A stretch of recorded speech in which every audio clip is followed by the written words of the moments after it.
Hola, ¿qué tal? ¿Me escuchan? Buenas tardes, profe. Hola, profe. Buenas tardes.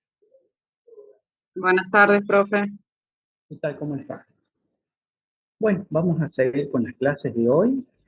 Hoy ya le envié a Juan los dos PowerPoint que corresponden a la primera clase y la segunda, la de hoy. Lo que sí les quería mostrar algunas cositas de que yo tengo un PowerPoint, digamos, modificado. Les quiero mostrar.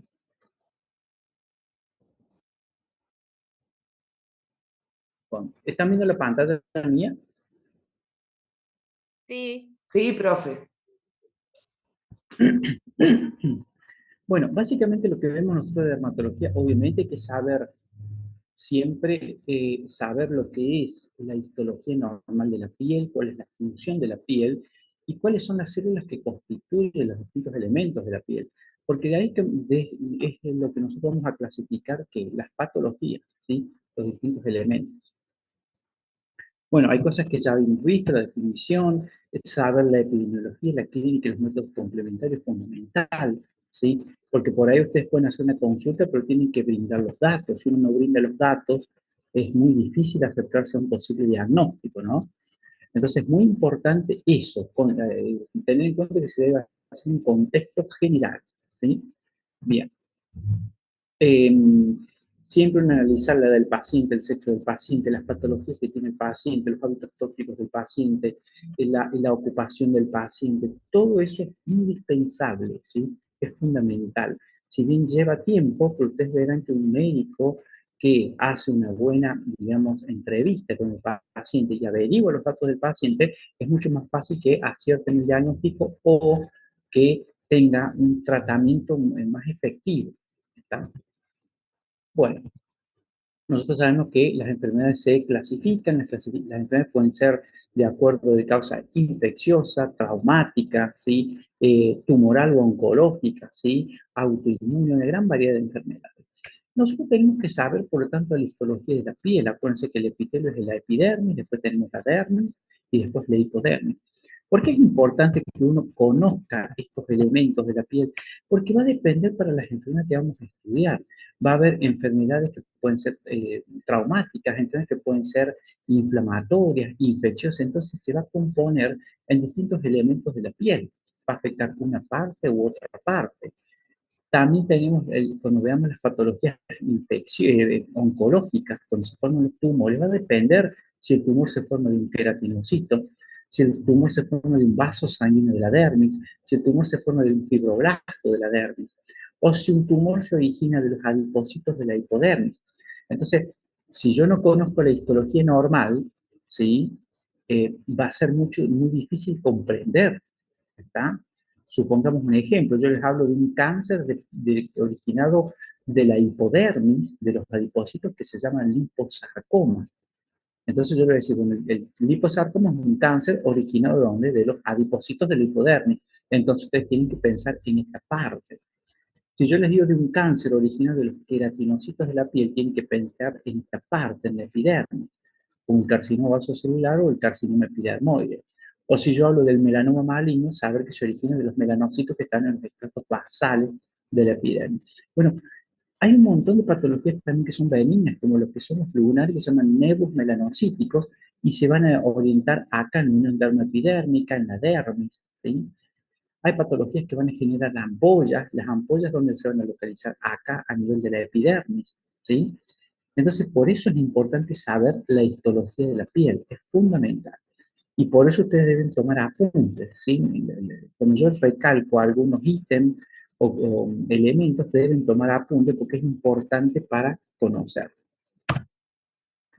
Bueno, acá, bueno, mostramos lo que era la histología de la piel, este es un corte real de la piel, en el cual la biopsia se fija con fórmula del 10%, después se procesa lo que es el tejido y se colorea con hematoxilina y eosina. La hematoxilina es lo que colorea el núcleo y la eosina es lo que colorea el citoplasma, ¿sí? Eso es una cosa que deben saber. ¿Cómo se fija una biopsia? Fórmula al 10% y la coloración de núcleo con hematoxilina y el citoplasma con eosina. Acá para que vean, ¿se acuerdan lo que vimos los estratos basales germinal, el estrato de martillo o espinoso, el granuloso, el lúcido y la capa córnea? Eso también son elementos que hay que recordar. Acá ya les Hola, puse profe.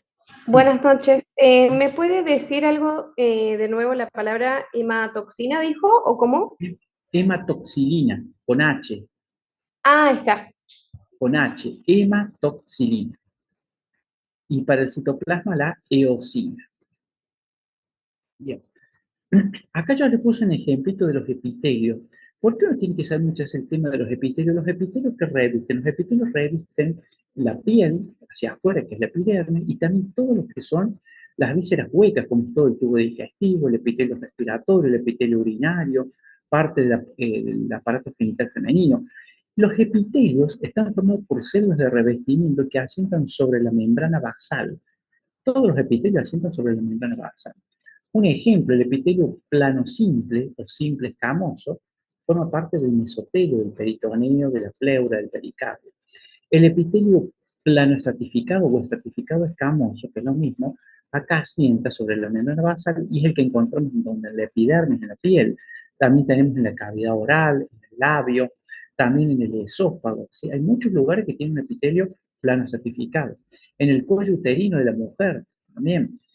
También tenemos epitelio que es cúbico simple, un epitelio columnar, el epitelio transicional, fíjense que abajo son células como cilíndricas, cúbicas y de forma plana. Este epitelio se ve en lo que es la parte urinaria, la vejiga. Vejiga, uréter o sistema pielocalizado perineal, se llama epitelio de transición. ¿Por qué es importante el tema de los epitelios? Dirán ustedes, ¿por qué es tan importante? Porque cuando veamos cáncer, ahí lo van a entender. Los epitelios son las células que más se replican en el cuerpo, ¿sí? Frente a procesos inflamatorios, frente a procesos traumáticos. Cuando hay una noxa que actúa y se replica una célula, se altera la célula y esto puede llevar a que el paciente genere un cáncer, ¿sí? Por eso cuando ustedes escuchen cáncer de mama, se origina de un epitelio. Cáncer de próstata se origina de un epitelio. Cáncer de tiroides de un epitelio. Cáncer de esófago, de estómago, de colon se origina de un epitelio. Cáncer de páncreas. La mayoría de los cánceres se originan de epitelios y se llaman carcinomas. Pero por eso recuerden los tipos de epitelio. Bueno, acá tenemos una imagen de un tejido real en el cual vamos a tener, fíjense, los queratinocitos. Los queratinocitos son los que forman el epitelio plano estratificado de la epidermis, ¿sí? Y a nivel de la parte basal, ¿qué vamos a tener? Vamos a tener melanocitos. Los melanocitos son estas células que tienen un aspecto más claro, ¿sí? Cada 10 queratinocitos o 9 queratinocitos hay un melanocito. ¿El melanocito qué función tiene? Sintetizar la melanina, ¿sí? Y fíjense que se forma acá una capa, ¿sí? Como pigmentada, y eso me da protección contra los rayos ultravioleta, ¿sí? Después tenemos otras células que pueden ser las células de Langerhans, que son células como macrofágicas, presentadoras de antígenos, ¿sí? Entonces tenemos un montón de elementos, ¿no es cierto?, a considerar. Bueno, acá les puse una esquemita de la célula que es célula eucariota. La célula eucariota significa que tiene verdadero núcleo, membrana nuclear, claro. Fíjense, acá tenemos la célula, toda la célula, y acá tenemos el núcleo, ¿sí? El núcleo está rodeado por una membrana nuclear. Acá tiene el material genético en el ADN. Como esto está revestido por la membrana nuclear, se llama célula eucariota, que es una célula, por decir, más nueva en el proceso evolutivo. Después tenemos la célula más vieja, donde no tiene membrana nuclear y está disperso el material genético, y son células procariotas, con núcleo viejo. Y ese es el típico ejemplo de ¿qué? De la bacteria. La bacteria no tiene membrana nuclear, es como que es una célula mucho más simple. Entonces, las células del cuerpo humano son células eucariotas, células más nuevas, con membrana nuclear, mientras que las procariotas son las células de bacterias. La célula O eucariota sea tiene... que para poder como diferenciarla, la célula eucariota es cuando el núcleo contiene o sea, está como revestido con la membrana nuclear. Tiene un núcleo Las otras verdadero. O sea, tiene un núcleo están. verdadero. O sea, vos ves en la célula, a la microscopia, y vas a ver que la eucariota tiene este núcleo. Vos lo vas a ver al núcleo fácilmente. Fíjate, a ver, mira, eso es núcleo. Eso que ves ahí es el núcleo. Y eso más rosado es el citoplasma. Eso es el núcleo, es el citoplasma. Vos ves acá, lo más azulcito es el núcleo coloreado con la toxilina. Por eso es una célula eucariota. Se ve bien el núcleo porque la membrana nuclear le hace como una bolsita a ese núcleo, ¿sí? Entonces, y voy a decir, esta es una célula eucariota. ¿Sí? Mira que, Profe, sí, disculpe. Nosotros tenemos solamente células eucariotas, sí, ¿verdad? todos los Igual eucariotas. que los animales, las plantas tienen células procariotas. No, las plantas tienen eucariotas, tienen núcleo también. Eucariotas, sí, sí. Las Solamente bacterias, las bacterias son procariotas. las. Sí, sí, Las sí. bacterias. Las bacterias, tengan en cuenta que son microorganismos muy simples, muy rudimentarios. ¿Sí? Las bacterias son procariotas. Inclusive los hongos tienen núcleos, son eucariotas los hongos. Y lo que son los parásitos no celulares también tienen núcleos, son eucariotas. En cambio, la bacteria es procariota. ¿Sí? La bacteria que produce neumonía, que produce infección urinaria, que produce septicemia, que produce material purulento, esas son procariotas. ¿Sí? Gracias, profe. Bien. Pero ustedes se fijan, la célula eucariota es una célula grande, no solo tiene el núcleo, sino que tiene organelas. ¿Sí? Fíjense, lisosomas con enzimas, vacuolas que va a formar, después acá tiene los centriolos, después tiene el aparato de Golgi, el aparato reticular endoplasmático liso, rugoso, donde sintetiza proteína. Y fíjense qué otra cosa tiene la célula eucariota, tiene esto, que es la mitocondria. La mitocondria, ¿sí? Es una organela fundamental en la célula porque es donde se forma, ¿qué es? La energía, se forma el ATP. La mitocondria utiliza tanto hidratos de carbono como pueden ser la glucosa, como pueden ser lípidos, y utilizando eso más el oxígeno, forma ATP, que es la forma de energía. Esa energía usa la célula ¿para qué? Para sintetizar sustancias, para recibir sustancias, para enviar algunos mensajeros, para la división celular. Bueno, acá hay una cosa importante que acá yo les pongo para que ustedes comparen. ¿Ven acá el tamaño que tiene la mitocondria y la forma de la mitocondria? Bueno, esto sería la membrana externa de la mitocondria y esto es la membrana interna, ¿sí? Que esto se llaman mesosomas. Bueno, la mitocondria tiene un ADN propio. La mitocondria se divide por sí sola, tiene ADN propio, ¿sí? Y si ustedes ven el tamaño y la forma de la mitocondria es igual a una bacteria, igual a una célula procariota, porque está la teoría donde se dice que acá existe hace millones de años una relación endosimbiótica. ¿Qué significa? Que una bacteria se metió dentro de una célula eucariota y generan que un estado de equilibrio, ¿sí? Por eso es que la mitocondria se divide sola, como si fuera un microorganismo solo, ¿sí? Por eso ¿Un en esa estado de teoría, qué, perdón, profe? ¿cómo? ¿Un estado de qué? De Cuando entra la endosimbiosis, de endosimbiosis, una relación endosimbiótica, como que hay un equilibrio donde los dos se benefician sin perjudicarse. Es como un equipo que trabajan todos. La célula con la mitocondria. ¿Sí? La célula, ¿qué le da la mitocondria a la célula? La célula permite que entren nutrientes y le aporta los nutrientes a la mitocondria. ¿Nutrientes para qué? Para que la mitocondria que se pueda formar energía que le da a la célula y a la vez dividirse. ¿Sí? Entonces, cuando ustedes piensen en una bacteria, que es una procariota, piensen en una mitocondria. ¿Sí? Fíjense el tamaño chico que tiene, no tiene núcleo, pero tiene acá un ADN que es mitocondrial propio. ¿Sí? Por eso van a ver que cuando uno habla de la genética, de la parte, digamos, de la célula eucariota, eh, la mitocondria es aportada no por el espermatozoide, sino por el óvulo en la fecundación. O sea que la madre aporta la mitocondria, la mujer aporta la mitocondria, ¿sí? Pero no la aporta el hombre, ¿sí? Entonces las mitocondrias son aportadas por el óvulo, principalmente, ¿sí? Bien, esto para que tengan una idea de lo que es una célula eucariota y una célula, digamos, procariota, que sería una bacteria. Entonces, que quede la idea que acá la organela más importante de la célula eucariota, ¿cuál es la organela más importante? La mitocondria, porque la mitocondria es que me da energía.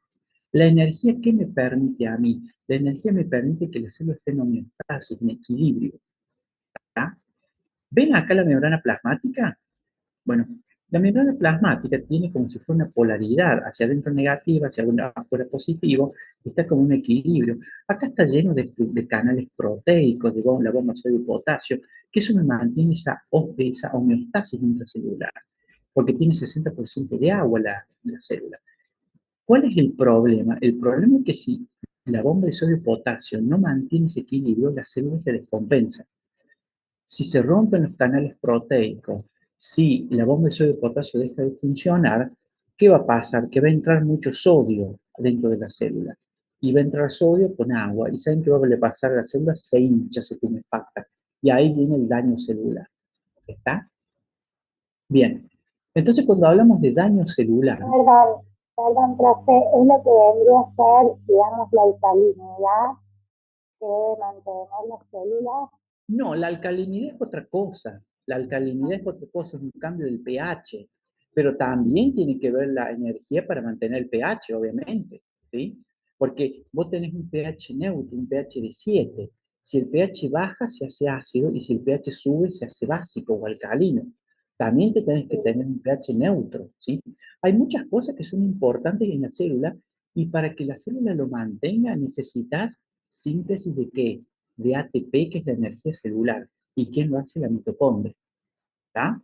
Fundamental. Hay muchos elementos que van a ver, digamos, en la membrana plasmática, a nivel citoplasmático, que lo mantiene, pero la homeostasis de la membrana plasmática es fundamental. Entonces, yo necesito energía en ATP para que la bomba de sodio y potasio, ¿qué hace la bomba de sodio y potasio? Saca 3 sodio y mete 2 potasio, saca 3 sodio y mete 2 potasio, ¿sí? Hace ese intercambio, ¿sí? Existe, supongamos, si se altera la bomba de sodio y potasio, ¿por qué? Porque para nuestro organismo, cuando hablamos del pH, se habla del hidrogenión, que es un hidrógeno que sería un protón, un hidrógeno que con un solo protón, que es muy similar, para las células es muy similar al potasio, por eso cuando tenemos cambios de potasio, se cambia el pH también, ¿está? Por eso eso es lo que es el equilibrio, digamos, del medio interno, que es muy complejo.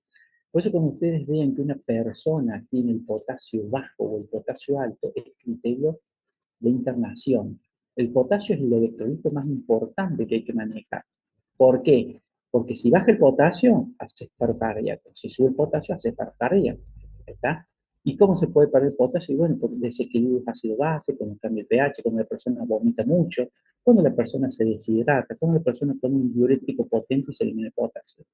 Todo eso hay que tener en cuenta, que es muy peligroso, y sobre todo personas mayores, ¿no?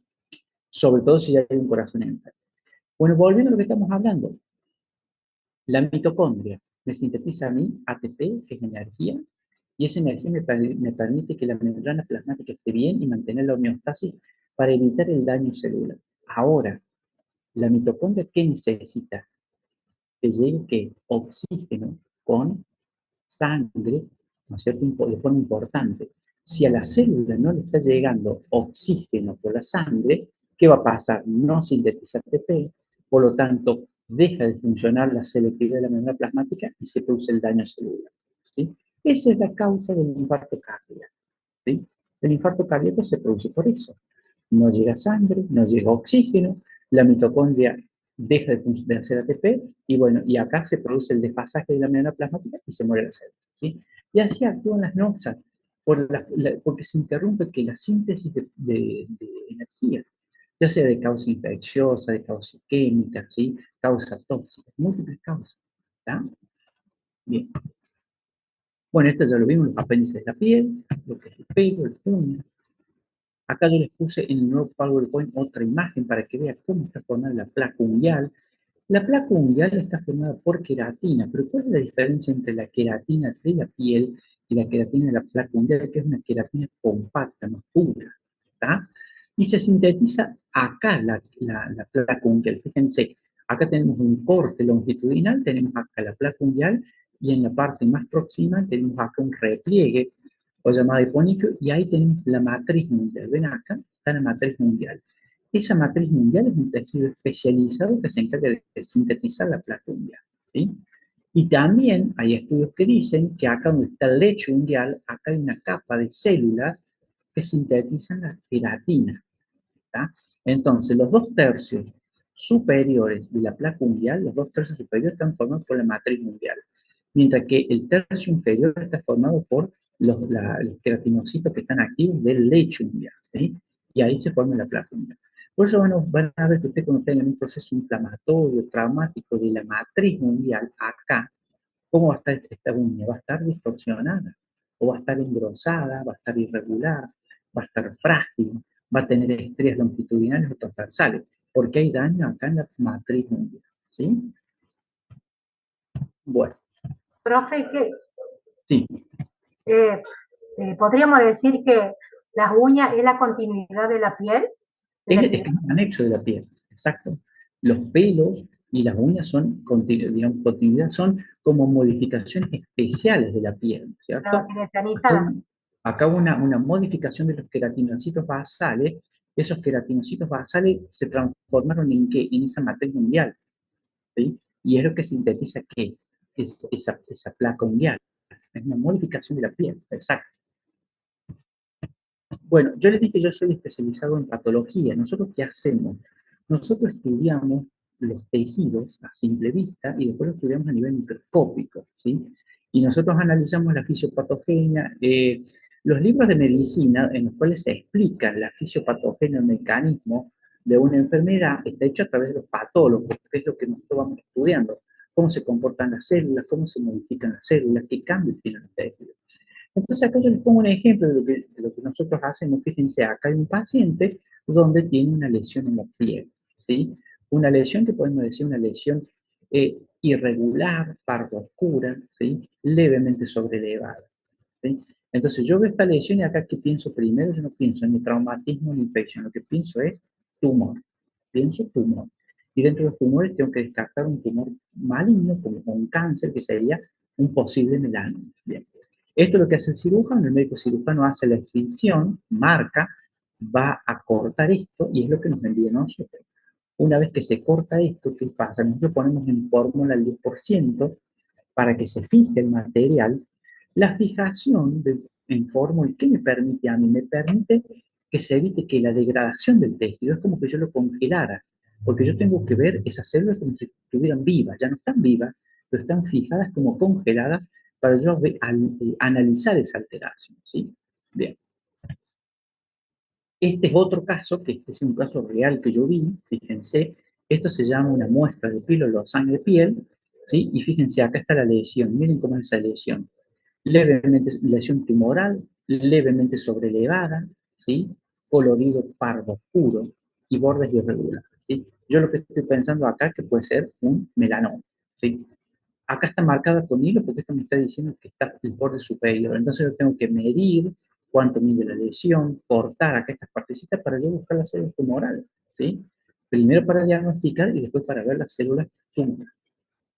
Esto obviamente que si es un melanoma, esto no solo queda con la cirugía, esto se tiene que hacer quimioterapia en el paciente, ¿sí? Y se tiene que buscar rango centinela por posible metástasis local. ¿Por qué yo les hago hincapié esto del melanoma? Porque el melanoma es muy frecuente en piel y es muy agresivo, es tremendamente agresivo. Es uno de los cánceres más agresivos que existe el melanoma, ¿tá? Por eso uno tiene que tener cuidado con las lesiones pardo-oscuras, ¿sí? O cuando habla de un lunar con pigmento, hay que tener cuidado con eso y analizarlo bien. Nosotros después lo vamos a ver a eso, ¿ve? Yo doy melanoma y lo desarrollamos bien, igual que los nevos o lunares, cómo comparar, eso lo vemos, pero esto es como para que ustedes vayan entrando en onda con esto, ¿sí? Ahí tenemos que tener en cuenta el ABC, ¿no? El ABC, exacto, el ABC, digamos, la forma, el tamaño, los límites, los colores, si son homogéneos, heterogéneos, y sobre todo lo que hay que tener en cuenta, ¿sabe qué es? Una cosa, si tiene pelos o no tiene pelos. Si tiene pelos, no es melanoma, porque el melanoma destruye el folículo piloso, ¿tá? Y otra cosa, la velocidad de crecimiento. Si es algo que crece rápidamente es porque es maligno, ¿tá? Bien, fíjense, a mí me llegó esta muestra, la piel con esta lesión tumoral, ¿está? Bien. Miren cómo yo la proceso, fíjense cómo la corté. Esto voy a mandar en un casetito, esto voy a mandar en un cassette. Fíjense que yo lo pinté con tinta china ahí en los bordecitos. ¿Por qué? Porque yo tengo que analizar en la microscopía si la célula tumoral llega a la tinta china. Si la célula tumoral está llegando al borde, me está diciendo que está comprometido este paciente. Estos pacientes tienen que hacer una quimioterapia muy fuerte, ¿está? Porque seguramente se han escapado células tumorales. Lo mismo que el cirujano va a reintervenir esto y va a sacar más piel, ¿sí? Se reinterviene. Pero fíjense cómo yo, de esto, el límite que me interesaba era este principalmente, y este no me interesa tanto porque está lejos, pero este me interesa mucho, y este, ¿ven? Entonces, fíjense, miren acá, esto es lo que yo voy a mandar para ver a la microscopia, ¿sí? Este es otro caso que yo tuve, yo lo fotografié y lo llevé al preparado para exponerlo en el museo, porque es un caso que yo jamás vi semejante tamaño de un melanoma. Es tremendamente grande. Ni en los libros vi un melanoma de estas características, ¿sí? Fíjense, acá tienen el pie, ¿sí? Y miren la masa tumoral que tiene. Es tremendamente grande. Este era un paciente de 43 años, un paciente que tenía una obesidad mórbida, fumador, ¿sí? Entonces, ¿qué pasó con este paciente? Si bien tenía 43 años, por la obesidad que tenía y lo fumador que era, no podía ser sometido a la cirugía, costaba, porque hay que hacer una depresión, hay riesgo de la intubación, de que haya un paro respiratorio hasta que el paciente se lo opera, ¿sí? Ustedes ven acá en una amputación del miembro, estos cortes que ven acá, estos cortes los hago yo, porque para que pueda entrar el formol y que fije la pieza, ¿sí? Porque si no, si entra solo por acá, por el margen de amputación, hasta que llegue allá, se va a descomponer el tejido. Entonces yo hago cortes, cortes, cortes, pongo con mucho formol, ingreso el formol y me fija todo eso, ¿sí? Y yo tengo ahí una fijación. Yo después, ¿qué hago de acá? Tomo muestra de acá, y esto es lo que se procesa, se colorea con hematoxilina vacina y se ve el microscopio. Y miren lo que se ve. ¿Ven esas células con esos núcleos claros? Eso es un melanoma. Esas son las células del melanoma, ¿sí? Fíjense que acá tiene un pigmento pardo oscuro, ¿ven? Acá tiene un pigmento pardo oscuro, ¿sí? Bien, porque tiene ese color pardo oscuro, típico del melanoma. Y si ustedes ven esta estructura de acá, ¿la están viendo? Eso es un nervio. Las células tumorales se pegan a los nervios y hacen la invasión perineural, siguen el camino de los nervios, ¿sí? Y después también que van a buscar las células tumorales, los vasos sanguíneos y los vasos linfáticos, para diseminarse. El problema es que el melanoma, a donde una vez que se metió por los vasitos sanguíneos, viaja, viaja, viaja, y hace metástasis en pulmón. Después de pulmón se puede ir al hígado, al cerebro, a muchas partes, todas partes del cuerpo, ¿sí? Entonces tengan en cuenta que el melanoma es un tumor altamente agresivo. ¿Qué pasó con este paciente? Este paciente, el melanoma empieza siendo pequeño, 1 milímetro, 2 milímetros. Ahora esto porque se dejó estar o nadie le dio la lesión o nadie lo asesoró, ¿tá? Entonces, eso hay que tener cuidado con el melanoma. En ese caso, profe, si la persona se dejó estar, no se puede operar ni nada de eso, ¿no? No se puede sacar eso, ¿no? Vos decís El operar y melanoma es. Claro. es que ya como semejante vos tenés unas reglas quirúrgicas, oncológicas, que dice que a gran invasión tenés que ir amputando. Porque vos ves acá el tumor, pero el tumor en profundidad se te va metiendo hasta el hueso. Profe, ¿se amputó en este caso? ¿Cómo? ¿Se amputó el pie? Claro, ahí está, ¿no ves? Ahí está amputado. Claro, en ese caso, ¿qué pasó con el paciente? Lo amputaron, pero no sé cómo siguió después. Ah, claro, No claro. sé si está vivo, si no está vivo, o sea, eso yo no sé cómo siguió. Obviamente que si vos me preguntas a mí con esto, vos qué pensás, y que yo tenía metástasis, el paciente está diseminando, uno piensa eso, por el tamaño del tumor. Pero puede tener la metástasis y ya hacen la quimioterapia, pero parece que tenían que operarlo, ya no quedaba otra, ya estaba muy avanzado. Pero si el melanoma es pequeño, chiquito, que puede ser así, sí lo podés solamente sacar esto, ¿tá? Ahora ya Claro, en este caso, el en melanoma. ese caso, si es chiquito, se puede extirpar eso, ¿no? Y cuando es chiquito, sí. Y bueno, acá tenemos un ejemplo que es chiquito. Mira, Ajá, sí, sí, acá sí, sacaste sí. solo piel, hasta la hipodermis. Puedes sacar con un poquito de músculo, ¿sí? Pero porque este es chiquito, ¿sí? En cambio, mira esto. Tremendo. Este melanoma infiltraba que músculo y llegaba a hueso. Entonces, si vos tenés que sacar todo eso, y el tema es que vos tenés que, todo, hasta por acá está infiltrado, entonces ya tenés que hacer amputación, y bueno, te comienza una amputación prolija acá directamente. ¿Tá? Eso tiene, profe, eso ha llegado a tocar el hueso, entonces provocó una osteomelitis. No, osteomielitis es cuando vos tenés una infección bacteriana en la médula ósea, ¿sí? Debe tener bacterias, no tiene que ver con los tumores, ¿sí? Y esto, Osteomolitis, sí, sí, sí, ahora entendí. Por ejemplo, el tema del tumor ¿no ha sentido dolor? ¿Puede sentir dolor el paciente o no? no, sí, es que el paciente siente dolor, pero el paciente tenía obesidad mórbida, no caminaba, está postrado. Y cuando el Claro, paciente cuando lo ven y dicen hay que operar, el médico no lo quería operar porque lo hace bajar el peso. El paciente era muy obeso y tabaquista severo. Era muy claro, probable que muera en la cirugía. Entonces, por había un eso, descuido ahí. claro, tenés miedo de operarlo, ¿sí? Habrá estado con morfina, ¿no es cierto, profe? No, no, la morfina, mira, la morfina vuelve a llegar. La morfina se usa cuando vos tenés destrucción ósea por un cáncer.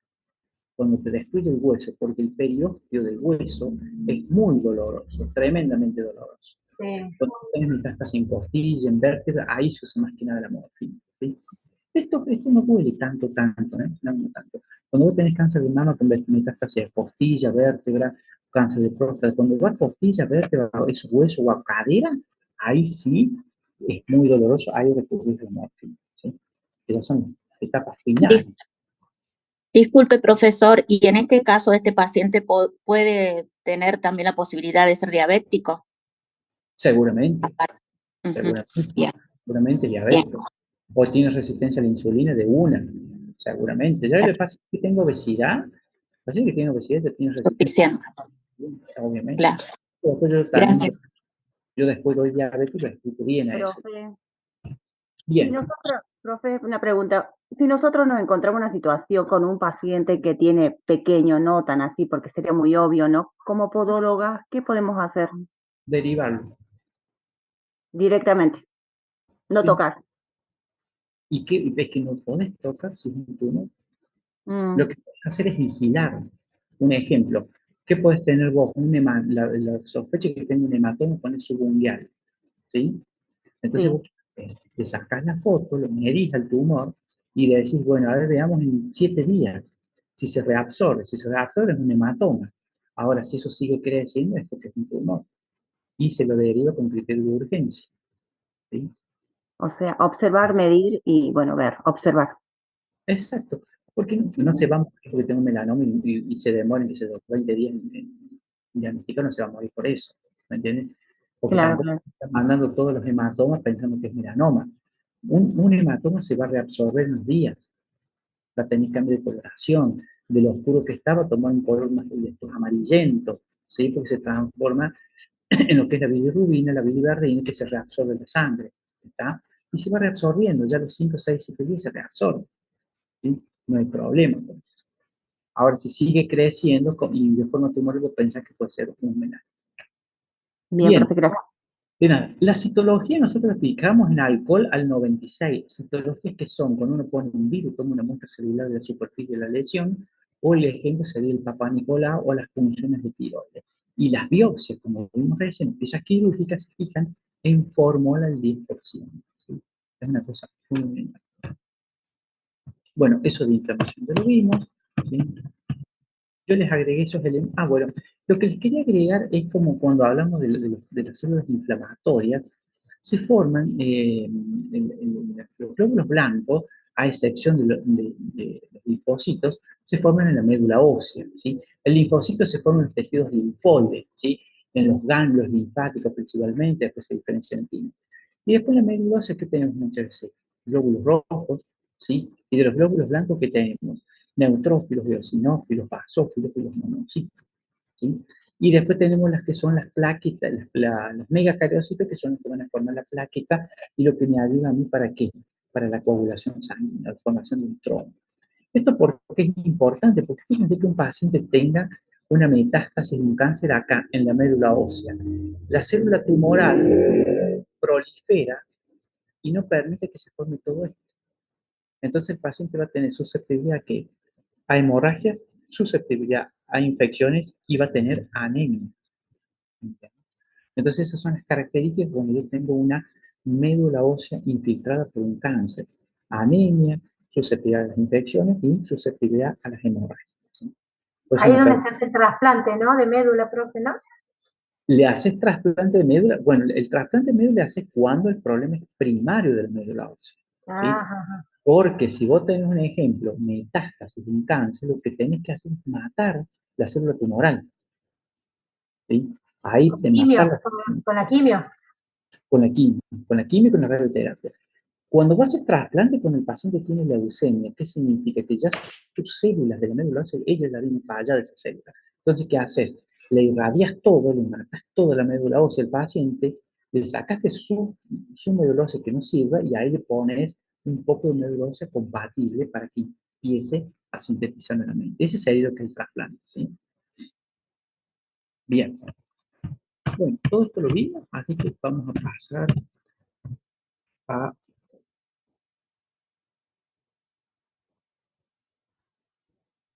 Bueno, estamos más o menos... Profesor, disculpe, Sí, no nos pasaron el PowerPoint.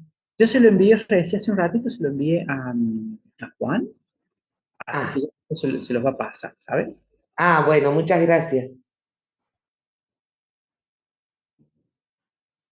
Esperen que se me eche un poco acá. Bueno, entonces, bueno, ahora lo que vamos a ver hasta el que nos dé tiempo, que son las lesiones cutáneas, lesiones primarias de la piel, ¿sí? Bueno, cosas que ustedes tienen que repasar y seguir viendo, que es repasar que la estructura ósea del pie, los huesos del pie, es fundamental eso. ¿Por qué? Porque yo debo saber dónde está el astrágalo, dónde está el calcáneo, ¿no es cierto? Cuáles son el tema de las falanges, ¿sí? Cuáles son el resto de los huesos que conforman el pie. Eso lo estudio en anatomía, pero lo tienen que volver a repasar. Cuáles son mínimamente los músculos del pie, cuáles son los tendones fundamentales. ¿Se acuerdan acá el tendón de Aquiles que se inserta en el calcáneo? Todos esos elementos, ¿por qué uno tiene que saber? Porque cuando uno describe una lesión en un paciente, uno tiene que dejar estipulado o especificado la localización.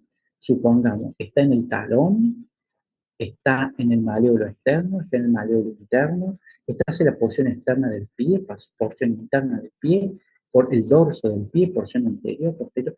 Por eso es fundamental saber las estructuras anatómicas del pie, ¿sí? A la vez también para que ustedes sepan que al saber lo óseo y lo muscular, saber cómo están formados los vasos sanguíneos, quién irriga el pie. ¿Se acuerdan las arterias que tenemos? Venía la arteria femoral, después la arteria poplítea, después el tronco tibio anterior, el tibio peroné, hacia posterior, ¿sí? Y después que venía a la arteria dorsal del pie y la planta, ¿sí? Y todo eso, ¿por qué? Porque eso me permite a mí que palpar el pulso. Yo voy a palpar el pulso, y al palpar el pulso yo voy a saber, el pie derecho es igual al izquierdo el pulso. Ahora, si el pulso arterial está disminuido en uno, yo estoy pensando que hay una oclusión vascular, ¿tá? También tengo que saber analizar que las venas, ¿se acuerdan las venas superficiales de la pierna? O sea, vena interna, externa, porque yo puedo tener congestión venosa. Y eso me está diciendo que hay que, o una trombosis venosa profunda, o una insuficiencia cardíaca, ¿sí? Entonces, ¿ven por qué es importante la histología y la anatomía? Si yo no conozco esos elementos, me va a costar interpretar toda la parte, digamos, de la patología. Bueno, ahí tenemos nuevamente el esquemita de la piel. Yo generalmente en todas las clases vuelvo a recalcar la histología de la piel, los elementos para uno orientarse, porque si no es como que estamos hablando en el aire y siempre es bueno repasar. Repasemos acá, está la piel formada por la epidermis que es vascular, la dermis es muy vascularizada y la epidermis tiene tejido graso y también vascularizado. Ahí para que vean el corte con hematoxilina y eosina, la hematoxilina me colorea el núcleo, la eosina el citoplasma, y acá fíjense, todo esto es la epidermis. Miren esa capa granulosa, el estrato lúcido, el estrato córneo, y acá tenemos que las crestas interpapilares, ¿sí? Fíjense, acá tenemos la dermis papilar y acá la dermis reticular. Bueno, esto es una idea fundamental. Nosotros hablamos de la histología de la piel y yo les hice hincapié que la célula eucariota tenía la mitocondria. ¿Y esa mitocondria qué hace? Sintetizaba energía en forma de ATP. Y eso permite mantener la homeostasis celular, ¿está? Entonces, fíjense, Toda célula del organismo, ¿qué necesita? Oxígenos y nutrientes para la vida. Es como si a ustedes los encierran en un cuarto y no les dan agua y no les dejan respirar y no les dan alimento. ¿Qué les va a pasar? Lo primero que van a sufrir es por la falta de oxígeno, después por la falta o de la deshidratación, la falta de alimento. Pero ¿qué pasa si no tiene oxígeno? Se mueren. Y bueno, lo mismo le pasa a la célula. La célula no tiene oxígeno, se va a morir porque dejó de funcionar la mitocondria. ¿Quién aporta? ¿Quién aporta oxígeno y nutrientes? Las arterias. Por eso es que usted tiene que saber los vasos sanguíneos de los miembros inferiores, ¿sí? Y por eso tiene que saber patología vascular. Yo creo que el podólogo no se forma en eso. El podólogo debe manejar muy bien patología vascular, porque es lo que más van a ver. La patología vascular genera desde erosiones a úlceras, trastornos tróficos, atrofia, infecciones, inclusive la muerte celular o gangrena, ¿sí? Entonces es fundamental saber patología vascular. Si yo tengo una arteria y esa arteria tiene una enfermedad que hace que se reduzca la luz, va a llegar menos oxígeno y nutrientes. Entonces ese paciente va a tener todo ese tipo de lesiones. Enfermedades que reducen la luz de las arterias, ¿cuáles son? La diabetes, la hipertensión arterial. Porque diabetes y hipertensión arterial, más adelante vamos a ver, generan lesiones de la pared interna de la arteria. Y eso genera reducción del volumen de sangre que llega, ¿sí? Bien, entonces la arteria me lleva a mí a la célula oxígeno y nutrientes. A nivel de los capilares se hace el intercambio. ¿Y qué toma después la parte venosa? Toma el dióxido de carbono y los desechos metabólicos. El dióxido de carbono es llevado por las venas ¿a dónde? Al pulmón para ser eliminado por la hematosis, que es la forma en que se elimina el dióxido de carbono y se toma nuevamente oxígeno. Y los desechos metabólicos se los lleva al riñón para filtrarlo en riñón y se elimina con lo que es urea, creatinina, todo lo que se elimina por riñón. La orina son desechos metabólicos de las células de todo el cuerpo, ¿sí? Entonces, la sangre arterial me aporta oxígeno y nutrientes y la sangre venosa hace drenar los desechos del dióxido de carbono, ¿está? Entonces, fíjense acá el esquemita. Tenemos las arterias que llevan oxígeno y nutrientes, se hace el intercambio capilar y las venas que me drenan hacia arriba dióxido de carbono y desechos. ¿Ven por qué usted tiene que saber lo vascular? Es fundamental saber lo vascular, porque usted va a palpar acá, o saber si hay una oclusión, si hay una dilatación acá, cuál es la safena que está afectada, es la interna, es la externa. La interna, ¿cuál es más la interna o la externa? Saber las cosas es fundamental. Si hablamos de la arteria poplitea, ¿dónde está la arteria poplitea? Y bueno, acá, yo puedo palparla a través del hueco poplitea atrás, ¿sí? Entonces, son cosas muy importantes, ¿sí? Que se deben saber. Acá tenemos el esquemita, miren, viene la arteria viene, se capilariza, ¿sí? Se capilariza, y acá en los capilares donde la arteria cede oxígeno y nutrientes a la célula, y acá en este otro extremo, ¿qué pasa? Entran desechos, los desechos metabólicos del monóxido de carbono, para ir a eliminarse por pulmón y por riñón. Bueno, si ustedes se fijan, acá hay un elemento que es que el vaso linfático, ¿sí? ¿Cuál es la importancia del vaso linfático? Los vasos linfáticos están desarrollados debajo de la piel, extensamente, y debajo de las mucosas, de todo lo que son los epitelios del tubo digestivo, del tubo respiratorio, ¿sí? De la parte genital. ¿Cuál es la función del vaso linfático? Acá, cuando sale un poquito de líquido y entra acá, acá sale porque aumenta la presión hidrostática de la parte arteriolar. Y acá porque hay una proteína que es la albúmina que hace la presión anicótica que absorbe el líquido, ¿sí? Siempre hay un poquito de líquido acá en los capilares, pero no se genera edema, ¿saben por qué? Porque la linfa está absorbiendo. El poquito de edema que hay más, la linfa lo está absorbiendo, ¿sí? Si esto es el sistema vascular de la dermis, supongamos que estos vasitos están en la dermis de la piel, tenemos todos estos vasos linfáticos que están atentos a qué. Si hubo un traumatismo, si hubo una foliculitis, o sea que una bacteria entró el folículo piloso, la bacteria viene acá y la bacteria es captada por macrófagos y entra por el vaso linfático y la transportan ¿a dónde? Al ganglio linfático. Se la presentan al linfócito para que el sistema inmune la destruya. Entonces está vigilando acá el sistema linfático. Es un sistema de vigilancia para la entrada de los microorganismos, ¿sí? Bueno, ¿qué tenemos que saber nosotros con respecto al pie? ¿Sí? ¿Cuál es el tema que nosotros podemos tener con respecto al pie? Porque ustedes si se pusieron a pensar, nosotros tenemos las manos, que las manos las utilizamos, podemos tener accidentes en las manos, y en los pies tenemos otro tipo de accidentes, ¿no es cierto? Porque los pies, dentro de todos los pies, están protegidos por el calzado del traumatismo. Pero el pie muchas veces tiene otras patologías, otras alteraciones. ¿Cuál es el problema del pie? Fíjense, el pie soporta el peso del organismo, ¿sí? Entonces, van a ver que una persona que tenga sobrepeso o que haga trabajo forzado, está descargando todo su peso sobre el pie, ¿está? Por eso hay que una persona que tenga artritis, ¿no es cierto?, que es un proceso inflamatorio de las articulaciones, o una artrosis, donde hay degeneración o deformación del cartílago articular, la artrosis, no se manifiesta tan fuerte en las manos, en los codos, en los hombros, como se manifiesta en donde, en el tobillo, en la rodilla o en la cadera. ¿Por qué? Porque son las articulaciones donde soporta el peso del cuerpo, ¿sí? Y si el paciente tiene sobrepeso va a ser peor. Por eso que las articulaciones de cadera, de rodilla y de tobillo se deforman tanto, ¿sí? Y por eso que el paciente sufre tanto a nivel del miembro inferior. Entonces, con respecto a la patología del pie, recuerda que el pie soporta todo el peso del cuerpo. Punto 1. Está alejado. El paciente tiene una posición de bipedestación, entonces el corazón está muy elevado con respecto al pie.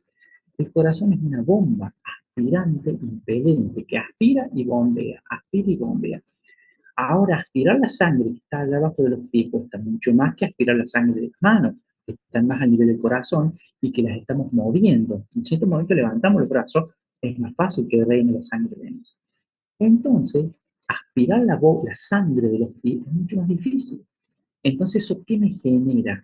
Que cuando un paciente tenga patologías que pueden ser como la hipertensión arterial, la diabetes, la varices, se repercuten más en los pies, porque están muy alejados del corazón. Si un paciente tiene insuficiencia cardíaca, lo mismo, se le van a hinchar mucho los pies porque están alejados del corazón. Como está insuficiente el corazón, no puede absorber esa sangre, ¿sí? Entonces ya tenemos que los pies soportan el peso del organismo completamente, que hay isquemia. La isquemia, ¿saben qué es? Que pasa poca sangre. Circula poca sangre, eso significa isquemia. Entonces los pies, por estar alejados y por el efecto de la gravedad que hay mucha presión hidrostática, cuesta que retorne la sangre, el corazón, retorne eso. Y si tiene estas otras patologías, peor todavía. Y después otro elemento importante, ¿cuál es? La difícil accesibilidad del cuidado e higiene personal del paciente, ¿sí? Ten en cuenta que hay pacientes que son ancianos, pacientes que tienen patologías articulares del miembro inferior, pacientes que tienen sobrepeso, entonces, o dificultad visual, entonces no se pueden higienizar, cuidar los pies como lo hacen con la mano. Por eso una vez que un paciente hace micosis en los pies y no en las manos, es raro hacer micosis en las manos, porque las manos están expuestas a los rayos ultravioleta, a la higiene personal, al secado del pie no. Hay personas que pasan días sin limpiarse el pie o sin exponer los pies a qué, al aire y a los rayos ultravioleta. Entonces, ven por todos estos elementos por qué repercute la patología a nivel de los pies. ¿Tá? Repercute mucho más, ¿sí? Cosa que no suele pasar a nivel de los pies. Bueno, nosotros cuando hablamos de lesiones primarias, secundarias de los pies, lesión cutánea, nosotros siempre tenemos que analizar una cosa que es el elemento que nosotros analizamos que corresponde a nivel de la piel. Las lesiones del pie. ¿Qué nos interesa como lesiones del pie o lesiones en este caso de la piel del pie? Que vamos a tener una lesión cutánea y que nosotros vamos a analizar que la morfología, qué forma tiene esa lesión. Es muy importante para mí. ¿Qué forma tiene? ¿Qué forma tiene? ¿Qué color tiene? ¿Sí? Si es una masa tumoral, si es una ampolla, si es una úlcera, si es una erosión, si es una herida, si es una mácula, si es un absceso. ¿Por qué tengo que analizar todas esas características? No solo yo de lo que veo de la lesión, sino preguntar al paciente hace cuánto tiene la lesión, tuvo algo previo. Si el paciente nos tiene que preguntar, usted es diabético, usted es hipertenso, tiene insuficiencia cardíaca, se le hinchan los pies, usted fuma porque el cigarrillo afecta la parte vascular arterial, usted tuvo una patología oncológica. ¿Por qué? Porque a lo mejor le hicieron radioterapia o quimioterapia. Usted tiene insuficiencia cardíaca y por eso el paciente le dan antiagregante plaquetario o anticoagulante. Todas esas cosas no tienen que indagar. Todas esas cosas deben indagar. Usted es alérgico, porque a lo mejor el paciente tiene un problema alérgico. O usted tiene un problema de coagulación, ¿por qué? Porque una mácula que yo vea puede ser una hemorragia a nivel de la piel. Yo tengo que analizar todos esos elementos porque tengo que sumar lo que yo veo como lesión, más lo que yo le pregunto al paciente, porque yo lo que primero tengo que diferenciar, tratar de diferenciar qué es el comportamiento biológico de una lesión. ¿Qué es el comportamiento biológico de una lesión? Es lo que a mí me permite saber si es benigno o si es maligno. ¿Sí? Eso es lo que tengo que saber. Nosotros en patología nosotros siempre tenemos eso. El criterio es, ¿por qué se manda algo al patólogo? Y porque tenemos miedo que se cáncer. ¿Me entiendes? Ese es el tema. Entonces nosotros tenemos que separar eso, comportamiento biológico benigno o maligno. ¿Sí? Porque algo benigno puede ser una lesión tumoral o pseudotumoral. ¿Por qué hay tumores benignos? Hay tumores benignos que no son cáncer. Son tumores que proliferan, pero son benignos, no dan metástasis. ¿Sí? Inclusive un proceso inflamatorio crónico con fibrosis, como vimos en la clase pasada, se puede considerar como un tumor benigno. Veo una tumoración benigna, está bueno, es benigno, pero yo lo tengo que hacer, le tengo que hacer una biopsia trazada para no, y no comerme un cáncer que después se disemina. Mientras que una lesión maligna, ¿sí? Es un tumor que ya tiene capacidad de diseminación y dar metástasis. Un ejemplo, el melanoma, como le mostré recién. Entonces yo veía esa lesión en el paciente y yo tengo que saber una tumoración. Cuando empieza siendo pequeña, yo tengo que saber, ¿es benigna o es maligna? ¿Está? Bien. Ahora, otra cosa que es muy importante, nosotros, cuando separamos por el comportamiento biológico, pensamos que, bueno, el cáncer es peligroso, obviamente, porque es cáncer y se va a diseminar. Pero tengan cuidado otra cosa. Cuidado con que lesiones benignas, como las infecciones bacterianas, pueden llevar a la muerte del paciente más rápido que un cáncer. Tener cuidado con eso. ¿Por qué? Porque se menosprecia. Dicen, no, es supuración. Ya no. ¿Qué se tiene que hacer? Se tiene que drenar, se tiene que curar 3 veces al día si es lo mejor, no tapar las heridas, que esté aireada, que esté ventilada. Generalmente se cubre con agua oxigenada, Pervinol, ¿no es cierto? Y 3 veces al día lo mejor, que drene, que esté limpio, que esté aireado, enseñar al paciente que se cure, el paciente debe tomar antibióticos. Si el paciente es hipertenso, contra la presión, y si es diabético, contra su diabetes. Porque usted no sabe la cantidad de personas que mueren por complicaciones infecciosas, que se hace una septicemia. Pacientes diabéticos le ponen una inyección, se le hace un forúnculo, se le hace un absceso y se termina muriendo. Porque nosotros le decimos, es una infección bacteriana, es algo benigno. No, no se va a morir. Se termina complicando y se muere el paciente. Usted no sabe la cantidad de gente que termina muriendo, que después ya tuvo una infección hospitalaria, se termina complicando. ¿Sí? Por eso cuando hay PUC, cuando hay signos de infección, hay que derivar urgente. Eso sí que no se puede demorar. Eso hay que derivarlo de un día para el otro. El cáncer sí yo me puedo demorar 5 días, 10 días, 20 días, no hay problema. Pero lo bacteriano no. Lo bacteriano se deriva de inmediato. ¿Está? Porque lo bacteriano lo puede matar al paciente rápidamente. Hace una septicemia, le hace fallo hepático, le hace fallo de riñón, fallo de pulmón, es un criterio. Por eso usted tiene que saber mucho identificar las infecciones bacterianas. Hay que identificar esas infecciones bacterianas. ¿Está? Bien. ¿Nosotros qué hacemos? Nosotros cuando analizamos, digamos, para saber si es una lesión benigna o maligna, ¿qué le sumamos? Y la epidemiología, la clínica es nuestro fundamental, es fundamental eso. Un ejemplo, a ver, en la epidemiología, si yo hablo de un carcinoma vasocelular, no va a ocurrir en un niño de 15 años, no, es una rareza. Un carcinoma vasocelular va a ocurrir en una persona de 60 años para arriba. ¿Y dónde va a sentar más que nada? En el rostro. ¿Tá? Entonces ahí yo utilizo la epidemiología. Ahora si usted me dice melanoma puede ser en una persona joven, sí, en melanoma puede ser en una persona joven. También puede ser en un adulto, pero en los niños, en las personas jóvenes se puede dar. ¿Tá? Bueno, Profe, hablando con el tema esto del cáncer, puede ser que la persona esté mal medicada, por ejemplo, lo estén medicando para la artrosis y eso después y que no tenga ese problema, ¿eso puede llegar a desencadenar un cáncer de colon y esas cosas? no, porque la medicación para la artrosis no afecta. No, no, no. No, puede Ah, decir, no, pues mira, por la artritis, por la artrosis, no, desencadena. Mira, Más que nada, suponete una medicación para la artritis. Te digo la artritis porque la artritis es, acuérdate, itis, inflamación. ¿Qué tiene un paciente con artritis? Tiene inflamación y mucho dolor. ¿Qué le hacen a esos pacientes? Le dan corticoides a dosis alta o aires antiinflamatorios. ¿Qué le podés hacer a ese paciente? Le podés hacer una hemorragia digestiva. Se te muere por hemorragia digestiva. Empieza a sangrar el estómago. El paciente no te... ¿Sabes qué siente el paciente? Debilidad y sueño, porque las hemorragias te producen eso, sueño. Entonces el paciente queda dormidito, ¿entendés? Se duerme y se muere, ¿entendés? Y porque le diste ibuprofeno con todo, le diste corticoides con todo. No le podés dar un grano de ibuprofeno cada 8 horas, cura. No se puede dar tanto. Ahora, si vos tenés un paciente que tiene artritis o artrosis, ¿qué es lo primero que deberías chequear vos un paciente con artritis artrosis? ¿Qué pensás que puede ser? Con respecto a la epidemiología, ¿qué pensarías? ¿Me repite la pregunta si lo entiendo mejor?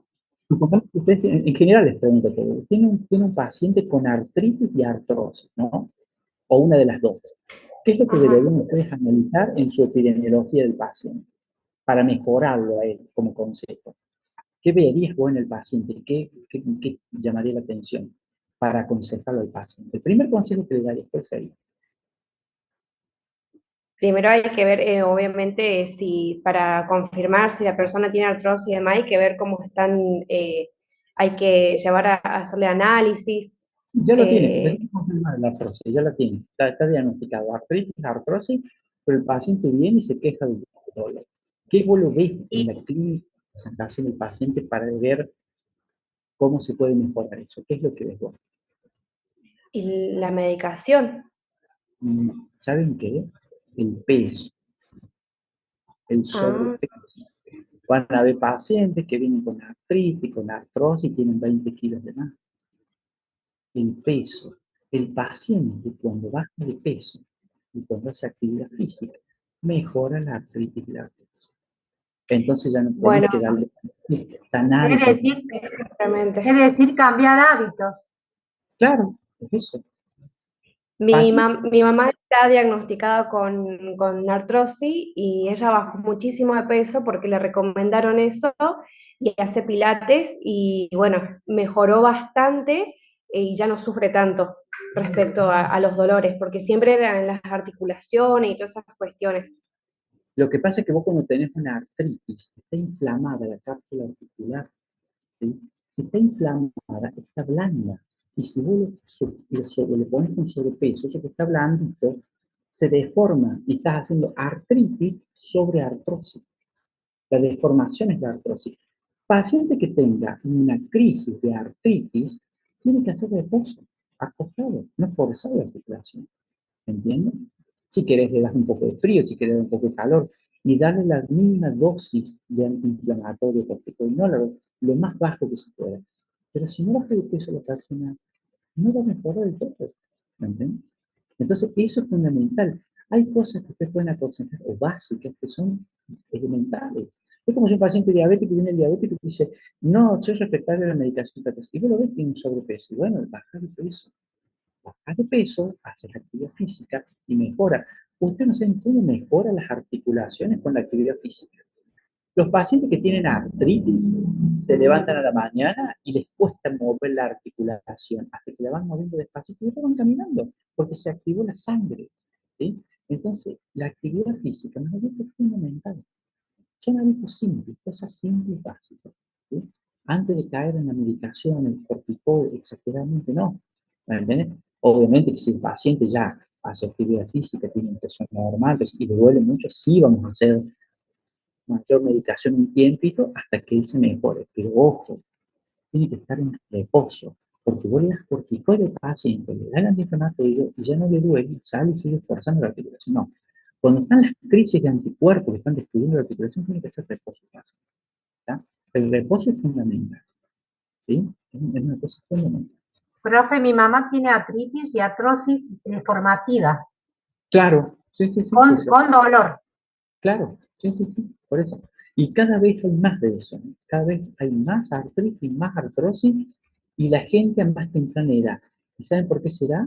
Porque las personas, desde hoy en día, cuando las personas más jóvenes, ¿qué hacen? Son sedentarios. Vos cuando haces actividad física, ¿sabes qué estás haciendo? Estás llenando el músculo de sangre y de ahí la sangre pasa al hueso. Entonces el hueso está fuerte, está nutrido. ¿Está?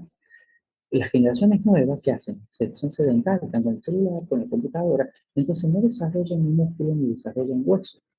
Bien, entonces por eso cada vez hay más artritis. Profe, en la mano se nota como una deformidad, una inflamación, ya sea artritis o artrosis, me parece, pero a nivel del pie, ¿qué deformidad o qué observamos?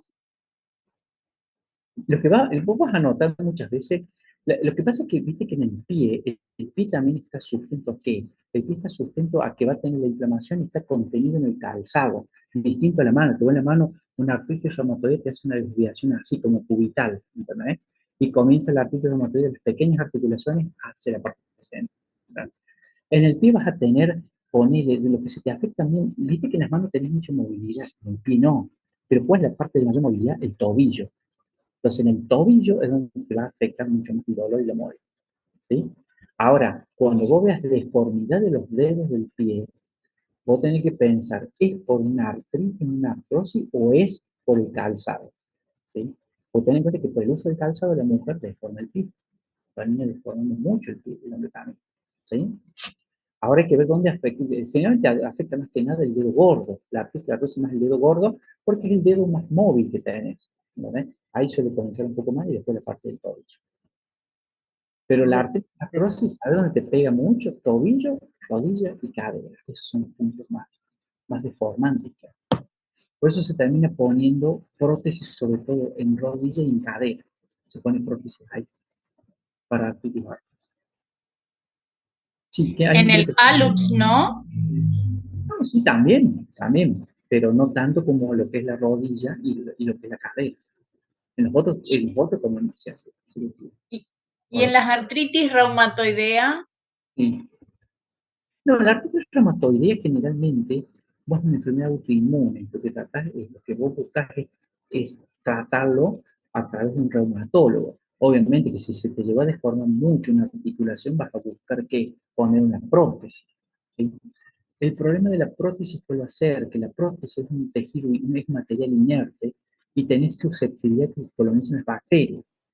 Y el paciente que tiene artritis reumatoide está tratado con corticoides, entonces es muy factible que se infecte. ¿Me entiendes? Cuando hay una prótesis infectada hay que removerla y sacarla. Inclusive se llega a amputar las piernas muchas veces. Cuando no controlas la infección, se llega a hacer amputación por infección. ¿Sí? Bien, ¿estamos con eso? sí. Bien. Bueno, ya son las 8, yo creo que tienen otra clase ahora. ¿Sí? Sí, profe. Bien, escúchenme, yo ya le envié a Juan, les va a enviar el PowerPoint. Yo de la próxima clase, yo quiero que ya los lean, sobre todo el primer PowerPoint. El primero, el segundo no, porque todavía no tengo idea. Y en el primero yo les voy haciendo preguntas, yo tengo listados de los alumnos, yo les voy haciendo preguntas a cada uno, porque yo quiero que ya vayan estudiando. Porque esta materia, ¿cuál es el tema? Si ustedes no estudian, no van a entender los temas subsiguientes. Está todo encadenado esto y se relaciona. ¿Sí? Bueno, Sí, nos profe. vemos la clase que viene. Hasta luego. Chao. Chao. Gracias. Gracias, Chao, profe, profe. gracias. Chao.